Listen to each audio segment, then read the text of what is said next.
नमस्कार दोस्तों, स्वागत है आपके अपने चैनल गुनाह द क्राइम स्टोरी। मैं ऋषि हाजिर हूँ आपके लिए एक नई कहानी लेकर। आज की कहानी मध्य प्रदेश की है। मध्य प्रदेश में एक जिला है दतिया। कहानी इसी दतिया जिले की है। इसी दतिया शहर में हाईवे के किनारे एक इलाका है दुरसड़ा, जो कि दतिया शहर में ही आता है। इसी दुरसड़ा में हाईवे के किनारे एक ढाबा है जिसका नाम है चाचा का ढाबा, जो कि ढाबा कुछ दिनों पहले बंद हो गया और यह ढाबा इस समय वीरान पड़ा हुआ है। 5 दिसंबर 2024 को इसी चाचा के ढाबा में एक लाश मिलती है। लाश भी ऐसी वैसी नहीं, सरकटी लाश। जब लोगों की नज़र इस लाश पर पड़ती है तो लोग इसकी सूचना पुलिस को देते हैं। सूचना मिलते ही दतिया पुलिस की एक टीम घटनास्थल पर पहुंचती है। पुलिस देखती है कि इसी चाचा के ढाबे में एक सिरकटी लाश पड़ी हुई है। पुलिस लाश को कब्जे में लेकर उसकी पहचान की कोशिश शुरू करती है, क्योंकि लाश का सिर नहीं था और लाश के पास किसी तरह का कोई पहचान पत्र अथवा मोबाइल वगैरह नहीं था, जिससे कि पुलिस को लाश की पहचान करने में काफ़ी परेशानी हो रही थी। खैर, पुलिस लाश को पोस्टमार्टम के लिए भेजती है और नए सिरे से लाश की पहचान करने की कोशिश शुरू करती है। दतिया शहर से 150 किलोमीटर दूर मध्य प्रदेश में ही एक जिला है भिंड। इसी भिंड शहर में 20 दिसंबर को एक आदमी स्थानीय पुलिस स्टेशन में पहुंचता है और केस दर्ज कराता है। रिपोर्ट दर्ज कराने वाले का नाम महेंद्र होता है। महेंद्र पुलिस को बताता है कि वह गुजरात में रहकर काम किया करता है, जबकि उसका छोटा भाई धर्मेंद्र दतिया में एक फैक्ट्री में काम किया करता है। 4 दिसंबर को आखिरी बार उसकी बात अपने भाई से हुई थी, फिर उसका फ़ोन स्विच ऑफ हो गया। कई दिनों तक जब भाई का फ़ोन स्विच ऑन नहीं हुआ तो मुझे चिंता हुई, तो मैं गुजरात से अपने गांव भिंड आ गया। पुलिस अपनी छानबीन शुरू करती है तथा धर्मेंद्र की तलाश में जुट जाती है। भिंड पुलिस को लगता है कि मामला दतिया का है, तो भिंड पुलिस दतिया पुलिस से संपर्क करती है और धर्मेंद्र के दतिया से गायब होने की बात बताती है। दतिया पुलिस उस सरकटी लाश के बारे में भिंड पुलिस को बताती है और दतिया पुलिस कहती है कि उन्हें शक है कि ये सिरकटी लाश धर्मेंद्र की हो सकती है, क्योंकि इस सिरकटी लाश की पहचान अभी तक नहीं हो पाई है। भिंड पुलिस महेंद्र तथा उसके परिवार के लोगों के साथ दतिया पहुंचती है और सिरकटी लाश को देखने के बाद उसकी पहचान धर्मेंद्र के रूप में हो जाती है। चूंकि अब लाश की पहचान हो चुकी थी, तो दोनों जिलों की पुलिस मिलकर इस केस पर काम करती है। पुलिस अब उस फैक्ट्री में पहुंचती है जहां पर धर्मेंद्र काम किया करता था और धर्मेंद्र के बारे में पूछताछ करती है। तो पुलिस को पता चलता है कि धर्मेंद्र इसी फैक्ट्री में काम करता था और धर्मेंद्र की यही साथ में काम करने वाले 3 लोगों के साथ बहुत गहरी दोस्ती थी।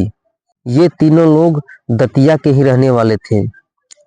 जब से धर्मेंद्र फैक्ट्री में काम करने नहीं आ रहा है, उसी दिन से ये तीनों भी काम पर नहीं आ रहे हैं। पुलिस को अब उन 3 दोस्तों पर धर्मेंद्र की हत्या करने का शक होने लगा, क्योंकि जिस दिन से धर्मेंद्र गायब है उसी दिन से ये तीनों दोस्त भी गायब हैं और तीनों लोगों की दोस्ती धर्मेंद्र के साथ थी। पुलिस अब धर्मेंद्र के तीनों दोस्तों को उठाती है और पूछताछ शुरू करती है। पूछताछ में ये तीनों दोस्त कबूल करते हैं कि उन्हीं लोगों ने धर्मेंद्र की हत्या की है। तब पुलिस ने पूछा कि भाई हत्या क्यों की है? पूछताछ में ये तीनों दोस्त कबूल करते हैं कि उन्हीं लोगों ने धर्मेंद्र को धोखे से उस ढाबे पर शराब पार्टी के लिए बुलाया। पहले तीनों ने धर्मेंद्र को खूब शराब पिलाई। जब धर्मेंद्र पूरी तरह नशे में धुत हो गया तो अपने साथ घर से लाए सब्जी काटने वाले चाकू से धर्मेंद्र का गला काटकर उसका सिर धड़ से अलग कर दिया और धड़ को उसी चाचा के ढाबे में छोड़कर धर्मेंद्र का सर घटना स्थल से 1 किलोमीटर दूर एक मूंगफली के खेत में दबा दिया। पुलिस अब इन तीनों की निशानदेही पर धर्मेंद्र के सिर को बरामद कर लेती है। पुलिस तथा परिवार के लोग अब धर्मेंद्र की हत्या का कारण जानना चाहते हैं। पुलिस के पूछताछ में तीनों दोस्त धर्मेंद्र की हत्या के पीछे जो कहानी बताते हैं वह वाकई में दिल दहला देने वाली है। दरअसल होता कुछ यूं है कि भिंड का रहने वाला धर्मेंद्र दतिया में रहकर एक फैक्ट्री में काम किया करता है। काम करने के दौरान धर्मेंद्र की दोस्ती इसी फैक्ट्री में काम करने वाले जो कि दतिया के ही रहने वाले थे 3 दोस्तों से धर्मेंद्र की दोस्ती हो जाती है। धर्मेंद्र तथा उसके तीनों दोस्त हर दूसरे तीसरे दिन शराब पार्टी किया करते थे।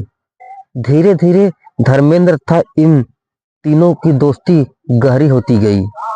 अब धर्मेंद्र का आना जाना दतिया के रहने वाले इन दोस्तों के घर पर हो गया।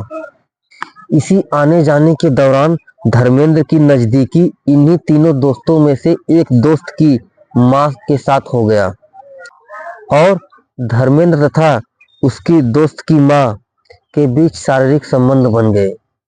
कुछ दिन बीतने के बाद धर्मेंद्र की नजदीकी उसी दोस्त की बीवी से भी हो गई। धर्मेंद्र एक साथ अपने उसी दोस्त की मां तथा बीवी के साथ रिलेशन में था। धर्मेंद्र अक्सर अपने उस दोस्त के घर आता जाता रहता था और कभी कभी रात भी उसी दोस्त के घर रुकता था। एक दिन धर्मेंद्र रात में अपने उसी दोस्त के साथ उसके घर पहुंचा। दोनों ने शराब पी रखी थी। खाना पीना खाने के बाद धर्मेंद्र और उसका दोस्त दोनों एक ही बिस्तर पर सो गए। आधी रात को जब धर्मेंद्र की दोस्त की नींद खुली तो देखा कि धर्मेंद्र अपने बिस्तर पर नहीं है। उसे चिंता हुई कि इतनी रात को धर्मेंद्र कहाँ जा सकता है। धर्मेंद्र का दोस्त धर्मेंद्र को खोजने के लिए जैसे ही अपने बिस्तर से उठकर जाने लगा उसे अपनी मां के कमरे से कुछ आवाज सुनाई दी। तो उसने अपनी मां के कमरे में झांका तो देखा कि धर्मेंद्र एक साथ उसकी मां तथा बीवी के साथ शारीरिक संबंध बना रहा है। तीनों के शरीर पर एक भी कपड़ा नहीं है। यह देखकर धर्मेंद्र का दोस्त क्रोधित हो गया और धर्मेंद्र को मारने का खौफनाक प्लान बनाया। सुबह होने के बाद धर्मेंद्र के दोस्त ने अपने बाकी 2 दोस्तों को धर्मेंद्र की करतूत बताई और धर्मेंद्र को सबक सिखाने के लिए कहा। धर्मेंद्र की इस हरकत से बाकी 2 दोस्त भी आग बबूला हो गए और धर्मेंद्र को मारने के प्लान में शामिल हो गए। उसी दिन शाम को तीनों दोस्तों ने धर्मेंद्र को शराब पार्टी के लिए उसी ढाबे पर बुलाया। पहले तो चारों ने मिलकर शराब पी और धर्मेंद्र को ज्यादा से ज्यादा शराब पिलाई ताकि धर्मेंद्र अधिक नशे में हो जाए। जैसे ही धर्मेंद्र पूरी तरह नशे में धुत हो गया तो घर से लाए सब्जी काटने वाले चाकू से आधे घंटे की कड़ी मेहनत के बाद धर्मेंद्र का सिर धड़ से अलग कर दिया और धर्मेंद्र के धड़ को उसी ढाबे में छोड़कर धर्मेंद्र का सिर लेकर घटना स्थल से 1 किलोमीटर दूर एक मूंगफली के खेत में दफन कर दिया। चारों में कितनी गहरी मित्रता थी, पर धर्मेंद्र की इस गलत हरकत से उसका दोस्त आहत हो गया। उसे अपना दोस्त जानकर उसे अपने घर ला रहा था। उसे क्या पता था कि धर्मेंद्र उसकी पीठ में छुरा घोंपेगा। खैर, आज की कहानी बस इतना ही। ऐसी ही क्राइम की कहानियां सुनने के लिए हमारे चैनल को लाइक, सब्सक्राइब और शेयर अवश्य करें। मिलते हैं कल किसी और कहानी के साथ। तब तक सावधान रहें, सुरक्षित रहें। जय हिंद, जय भारत।